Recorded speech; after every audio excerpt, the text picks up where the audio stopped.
Sean bienvenidas y bienvenidos a la versión especializada en salud del Noticiero Científico y Cultural Iberoamericano, NSC. Soy Jonas Birmar. Acompáñenme en este espacio de la Asociación de Televisiones Educativas y Culturales Iberoamericanas, ATI, que busca difundir la ciencia y la tecnología a lo largo de Latinoamérica. El fentanilo es un fuerte analgésico que actualmente protagoniza una crisis de opioides en Estados Unidos. Su venta ilegal ha desencadenado un problema de salud pública que en este último par de años provocó la muerte de miles de personas por abusar de esta sustancia. A continuación, la primera parte de un reportaje especial sobre el fentanilo.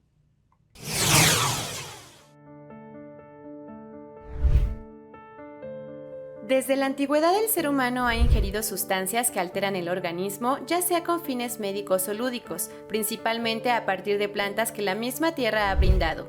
En la actualidad las drogas y el narcotráfico son un problema mundial que ha tenido más desarrollo por la industrialización, la consolidación del mercado, la corrupción, el avance tecnológico y farmacéutico y el incremento de consumo a partir del siglo XX. En los últimos años y más recientemente a partir de la pandemia de COVID-19, han aumentado el consumo y los casos de sobredosis de opioides entre los jóvenes, poniendo en la mira al fentanilo, una amenaza para países como Estados Unidos, México y China. El fentanilo lo que hace es simular un efecto natural de los opioides endógenos que produce nuestro cerebro para producir estos efectos de euforia, relajación, quitar el dolor. El uso de este opioide se dio a finales de los años 50 como medicamento para aliviar el dolor, anestésico y sedante, sustituyendo a otros opioides como la morfina y heroína. Es hasta unas 100 veces más potente que la morfina, por lo tanto se requieren dosis más pequeñas para generar esta sensación de analgesia, por lo cual se inició mucho la comercialización de su uso como un mejor analgésico o una alternativa a personas que ya eran muy resistentes a la morfina. El uso médico del fentanilo ha sido principalmente para aliviar el dolor, responder a través de terapias y tratamientos de enfermedades terminales como cáncer, neoplasia, intubaciones y cirugías. Sin embargo, tiene un lado oscuro en el tráfico de drogas. Actualmente su consumo ilegal es la principal causa de muerte por drogas en personas de 18 a 49 años en Estados Unidos. Tan solo en 2022 se incrementaron un 32% las muertes por sobredosis en ese país. Registros de autoridades sanitarias y Centros para el Control y la Prevención de Enfermedades arrojaron que del 2021 al 2022 más de 105,000 personas murieron por sobredosis, 66% de esta cifra por consumo de fentanilo. La intoxicación por opioides y luego todavía siendo más específicos las intoxicaciones por fentanilo no son tan prevalentes en México. Sí van aumentando los casos en los últimos años, pero afortunadamente todavía son casos que se pueden contar con cifras de 3 dígitos.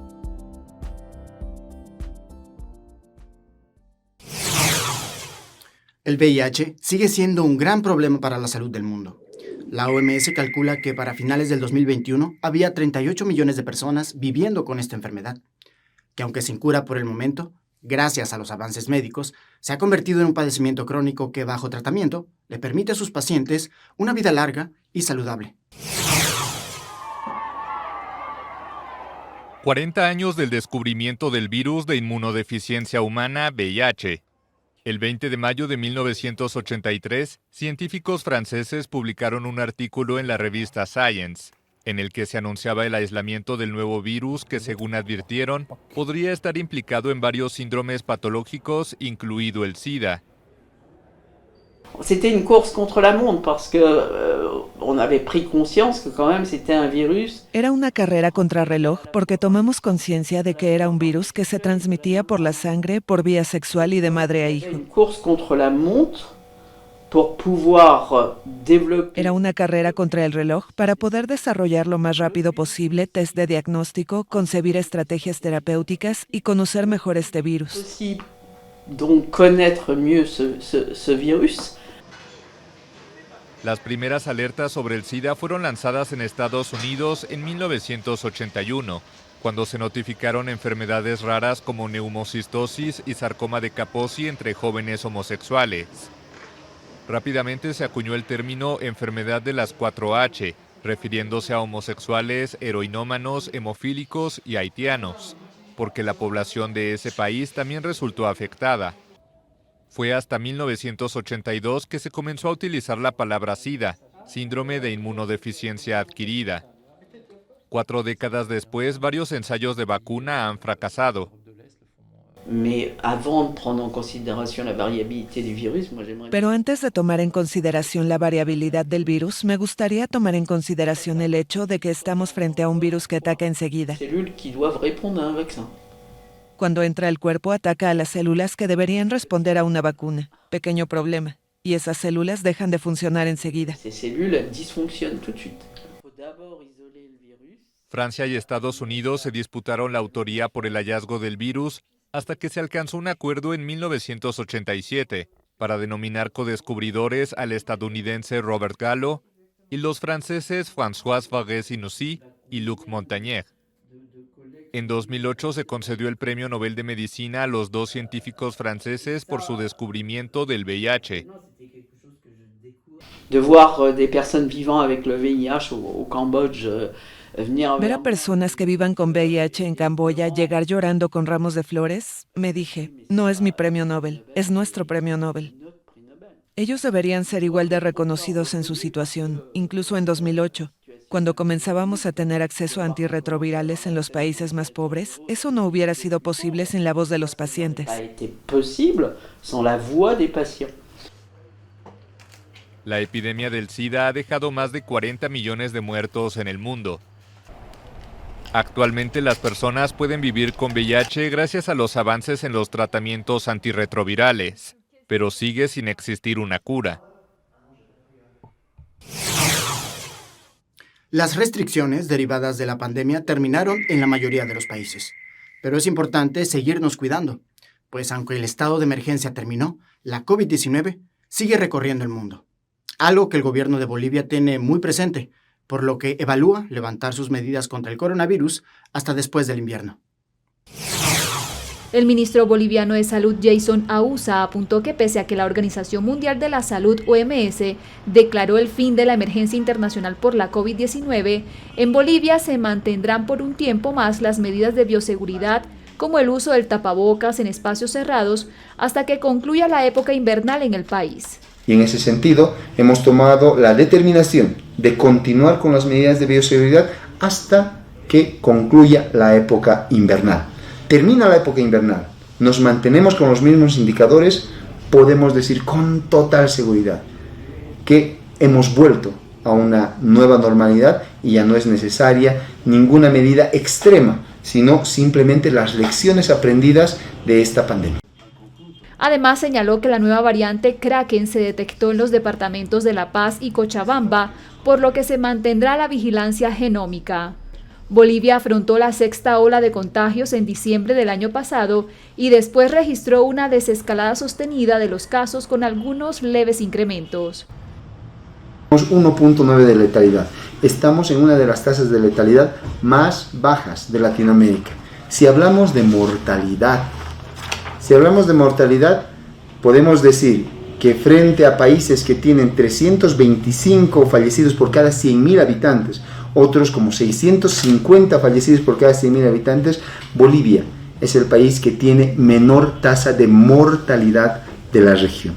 Estos son datos irrefutables. El ministro de Salud destacó el cambio de estrategia para la contención de la pandemia desde que el presidente Luis Arce llegó al gobierno en noviembre de 2020, antes de la segunda ola, en base a la vigilancia epidemiológica activa en vez de la aplicación de confinamientos. Desde culturas antiguas tenemos una relación muy especial con el sol. Incluso nuestro cuerpo está diseñado para aprovechar la luz solar, pues es esencial para muchos seres vivos. Sin embargo, una exposición constante a los rayos del sol puede ser perjudicial, sobre todo para nuestra piel.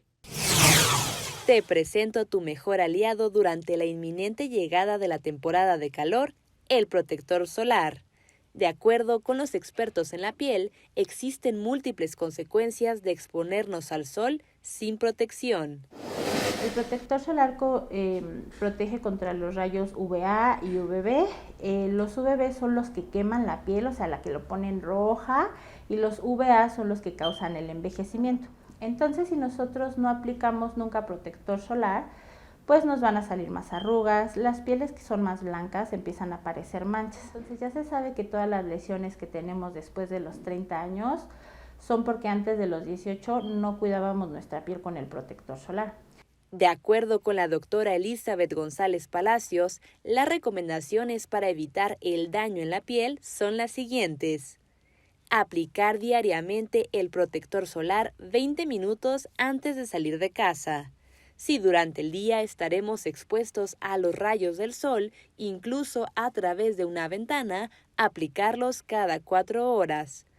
En caso de ir a la playa o realizar actividad física al aire libre, reducir los intervalos a cada 2 horas. La experta recomienda utilizar protectores solares dermatológicos, ya que a diferencia de las marcas comerciales, su factor o índice de protección solar, también conocido como FPS, sí está comprobado.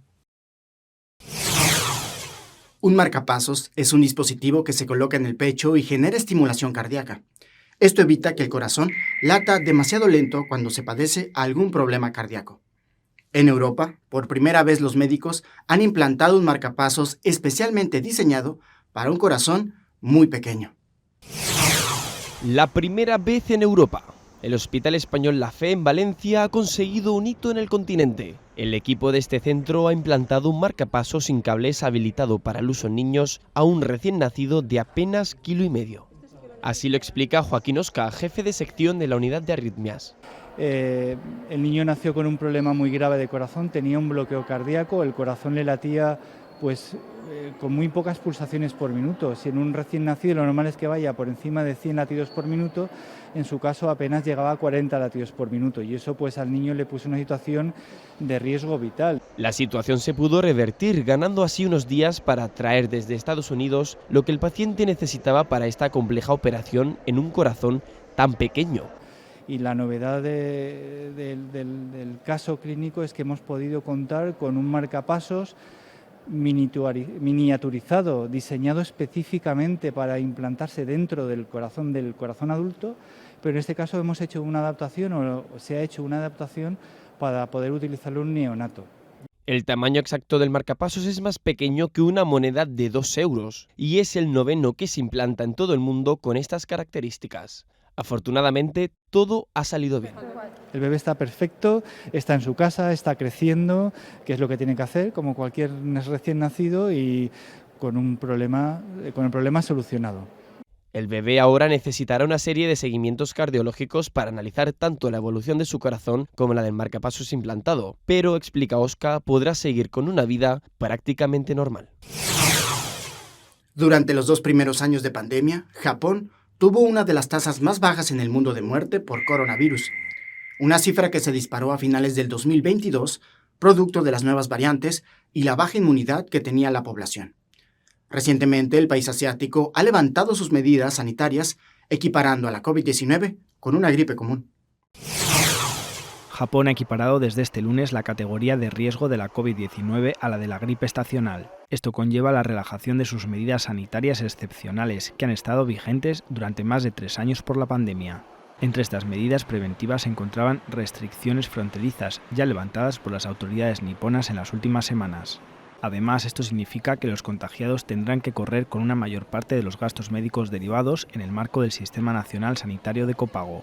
El gobierno de Japón ya había levantado su recomendación de llevar mascarillas el pasado 13 de marzo, aunque un número significativo de ciudadanos nipones continúa portándolas tanto en exteriores como en interiores. Las mascarillas nunca han sido obligatorias en el país asiático, que tampoco ha impuesto en ningún momento de la pandemia el confinamiento obligatorio de la población.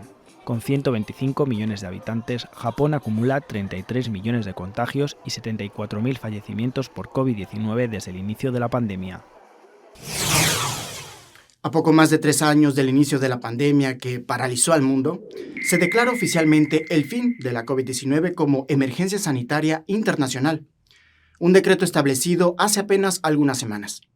Aún así, el director general de la OMS advierte que el virus sigue siendo una amenaza importante para la salud del mundo.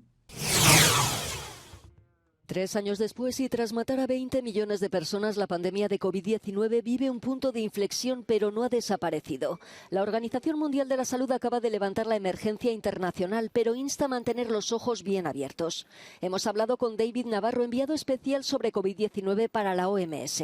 It's something that needs to be kept under very careful observation, and the WHO is asking all governments not to behave as though it's disappeared, but actually to give it the right level of attention by keeping the problem under surveillance, by making sure that people are vaccinated, and by keeping a very, very eagle eye open for any more variants that might emerge. Vaccines have proved to be really vitally important in reducing the suffering and death associated with COVID-19, especially in older people. Try to keep your vaccination status against COVID-19 up to date. And please keep your vaccinations against other conditions up to date, like influenza. ¿Pero existen planes para hacer frente a futuras pandemias? The World Health Assembly for 2023 takes place actually in this month in Geneva, in Switzerland. And during that World Health Assembly, ministers of health will come together. And the one very important thing they're going to do is to advance plans for a treaty to make certain that the world is better prepared to deal with the new pathogens that are going to appear.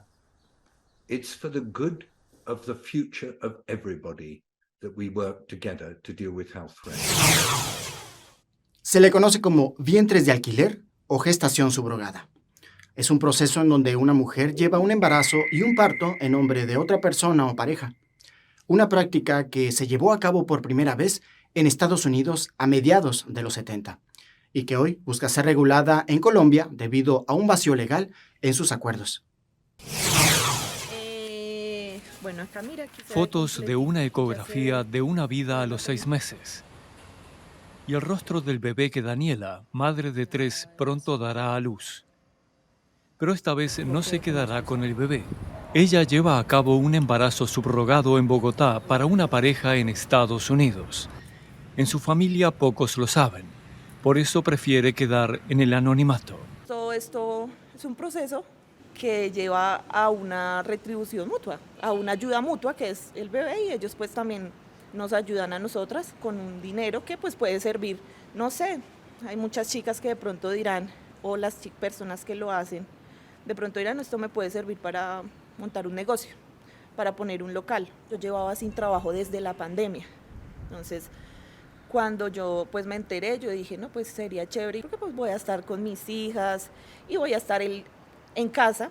Al finalizar su embarazo, Daniela recibirá un total de 4.000 euros. El precio en Colombia es bastante económico comparado con el de Estados Unidos o Europa, donde las madres de alquiler reciben decenas de miles de euros. En el país suramericano, los embarazos subrogados pagados no están prohibidos, un mercado en auge con un vacío legal. Tras varios intentos, Colombia discute de nuevo una ley que podría regular esta práctica, pero solo como un acto altruista, sin un pago, del que quedarían excluidos los extranjeros, la mayoría de los clientes. Para la abogada en derechos humanos María Cristina Hurtado no basta, exige un veto completo a esta práctica. Un gobierno no puede regular una práctica que es violatoria de los derechos humanos. Es una práctica que ha dado lugar a abandono, a peligro, a indefensión, a redes de trata y tráfico alrededor del cuerpo de los niños y de las niñas, a explotación sexual, a abandono. Esto es muy importante tenerlo en cuenta. Para gestar un hijo para otras personas, las mujeres deben realizar tratamientos hormonales sin saber cómo reaccionará su cuerpo. Deutsche Welle pactó una entrevista con el Ministerio de Justicia, entidad que propone la nueva ley, pero la cita fue cancelada en el último momento. El congresista Alejandro Campo, quien pide a la Corte Constitucional que se pronuncie al respecto, dice que regular el embarazo subrogado es un comienzo. Cuando tú metes el tema del que subrogado se regula, el centro médico tiene que decirnos de quién es hijo. Entonces aparecerá la casilla del subrogado y ya tendremos control de quién es subrogado. Pero ya no se va a permitir o ya no va a ser fácil que tú puedas sacar un niño de Colombia si no es el hijo tuyo. Y los médicos y las personas que hagan estas prácticas sin el cumplimiento de la norma, les vamos a dar cárcel y multa. Madres de alquiler como Daniela están de acuerdo en que haya nuevas reglas, pero también quieren poder decidir qué es mejor para ellas. Ella se siente segura y feliz de ayudar a la pareja estadounidense y quizá pueda abrir pronto un negocio propio. En el cine, la música y la literatura hemos escuchado el concepto del corazón herido, una metáfora que hace alusión al dolor que puede causar algunas experiencias emocionales tristes. Lo curioso es que, en efecto, se trata de una afección cardíaca que existe y que, en teoría, podría provocar la muerte tras un corazón roto.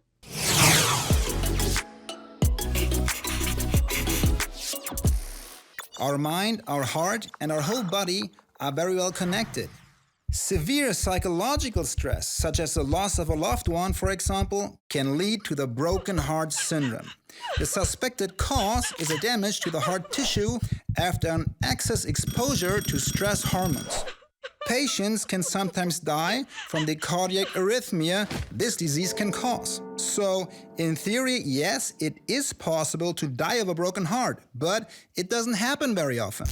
Situations of sudden and intense emotional pain can affect our hearts just as ongoing stress can. And for the most of us, this second case occurs much more frequently. It can pave the way for a whole bunch of undesirable conditions like high blood pressure, constant inflammation, and fluctuations in our blood sugar levels. In the long run, these can lead to heart attacks, strokes, and the like. People under stress also adopt more unhealthy habits. We are less conscious of what we eat, we smoke more, and we sleep less. Gracias por acompañarnos. Este fue un viaje informativo en el Noticiero Científico y Cultural Iberoamericano NSC, especializado en ciencias médicas y tecnología enfocada en salud. No se pierdan las emisiones de Ciencia, Tecnología y Cultura con Iván Carrillo y Ana Cristina Olvera. Gracias a los socios de ATEI, que a través de sus plataformas hacen posible esta transmisión. También gracias a las agencias informativas AFP, EFE, Xinhua, Euronews y Deutsche Welle. Visiten nuestra página noticiasnsc.com. Utilicen nuestra aplicación móvil y síganos en nuestras redes sociales. Nos encuentran como NSC Iberoamérica. Soy Jonas Birmar. Cuídense mucho. Nos vemos en la próxima.